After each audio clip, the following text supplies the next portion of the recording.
Համացանցում մեծ տարածում էին ստացել ՀՀ քաղաքացիներին արվող ներդրումային առաջարկները։ «Գազպրոմ Հայաստան» ընկերությունն առաջարկում էր արժեթղթերում ֆինանսական փոքր ներդրումներ կատարել և գազի վաճառքով զբաղվելու դիմաց եկամուտ ստանալ։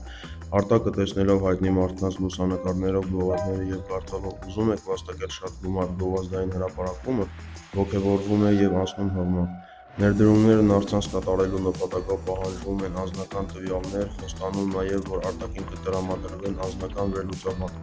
Արտակը գրանցվում է, ունենում զանգեր ստանում խորհրդատվություն։ Նա արդեն պատրաստվում է ներդրումներ անելու։ Այս ամենի մասին ուրախ պատմում է ընկերներին ու տեղեկանում, որ Ազգային անվտանգության ծառայությունը գրել է, որ դա խաբեություն է։ Հիշեք, ձեր տվյալները կարող են օգտագործվել ի վնաս ձեզ։